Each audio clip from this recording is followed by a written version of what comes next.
Graça e paz, meus amigos e irmãos, mais uma vez o irmão do Lima falando aqui, sempre na direção e na orientação de Deus. Livro de João, capítulo 10, versículo 10, a parte B desse versículo diz: Mas eu vim para que tenham vida e vida em abundância. Louvado seja Deus. Palavra bastante conhecida, mas nos chama a atenção o final desse versículo, essa frase abundância, porque parece bastante com o evangelho anunciado nos últimos dias. Parece muito o texto áureo de mensagem de muitos pregadores, meus amados irmãos, que anunciam esse tipo de evangelho, se tratando de abundância terrena, bens materiais, prata, ouro, prosperidade financeira e assim por diante. Parece muito com as pregações de pregadores descompromissados com Deus, com a palavra e com o povo, que anunciam o evangelho perigosíssimo para si e para quem ouve. Meus amados irmãos, e aqui eu posso afirmar que esse texto sagrado, essa referência bíblica em que eu li, nem de longe está falando de prosperidade terrena, de bens materiais, de prosperidade financeira. O Senhor nos ensina em Mateus capítulo 6, versículo 33, buscar em primeiro lugar o reino de Deus e a sua justiça, e todas as demais coisas nos serão acrescentadas conforme a vontade de Deus. Nesse mesmo texto sagrado em Mateus capítulo 6, nos ensina, meus amados irmãos, que não devemos juntar para nós tesouro na terra, mas sim no céu.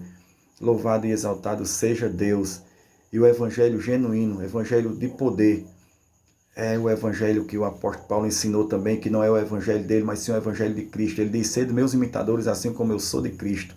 Romanos capítulo 1, versículo 16, ele diz: porque não me envergonho do evangelho de Cristo, porque é o poder de Deus para a salvação de todo aquele que crê. Louvado seja Deus. Vida, aqui está falando de vida em abundância, é vida espiritual, é gerar vida naquele que estava morto por conta do pecado. O ser humano desobedeceu a Deus lá no Jardim do Éden, quebrou regra, desobedeceu os mandamentos do Senhor e entrou o pecado e através do pecado a morte. E agora o ser humano estava morto, está morto, longe da presença de Deus, está morto, porque é isso que o pecado gera, é a morte, é a condenação. Porém, Deus não criou o ser humano para viver morto, para ser condenado, não, de maneira nenhuma. Meus amados irmãos, Romanos capítulo 6, versículo 23, ele diz que o salário do pecado é a morte, mas o dom gratuito de Deus é a vida eterna por Cristo Jesus. Efésios capítulo 2 vem nos dizer, meus amados irmãos, que o Senhor Deus nos vivificou através de Jesus, seu amado Filho, estando nós ainda mortos em nossas culpas e pecado. Então o Senhor veio para nos dar vida, mas não foi vida em abundância, mas não foi vida, meus amados irmãos, de prosperidade financeira, não.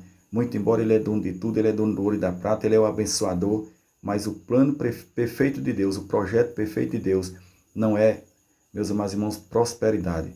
Não se trata, não se refere de prosperidade financeira, bens materiais terrena, mas sim de uma vida em abundância com Cristo, livre do pecado e dependente do Senhor. Louvado seja Deus. João 8,32 diz: e conhecereis a verdade vos libertará. Mateus capítulo 1, versículo 21 diz: e ela dará à luz um filho, e ele se chamará Jesus, porque ele salvará o seu povo dos seus pecados. Louvado seja Deus. Se permanecer no pecado, está morto, sujeito à condenação eterna. Permanecendo em Cristo é onde tem vida e vida em abundância. Louvado seja o nome do Senhor para todo sempre. Porém, meus amados irmãos, estamos vivendo os últimos dias. E os últimos dias, os últimos tempos, os últimos dias que antecedem a vinda de Cristo, iremos ver coisas absurdas, horríveis, como estamos vendo. E uma delas é muitas pregações mentirosas, fantasiosas, enganosas, ilusórias, perigosas, que não têm o poder, a capacidade de provocar mudança de vida na vida do ser humano, que não confronta o pecado, que não provoca renúncia, que não provoca arrependimento. E o evangelho sem renúncia, sem arrependimento, sem mudança de vida espiritual, meus amados irmãos, infelizmente, é um evangelho mentiroso. Louvado seja Deus.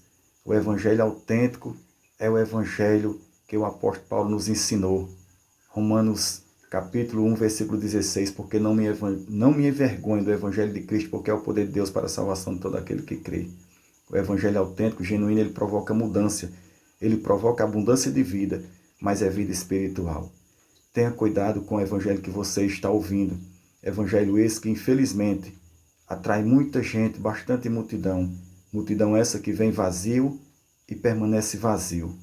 Louvado seja Deus, porque é um evangelho que não tem a capacidade de dar esperança, de garantir salvação e vida eterna.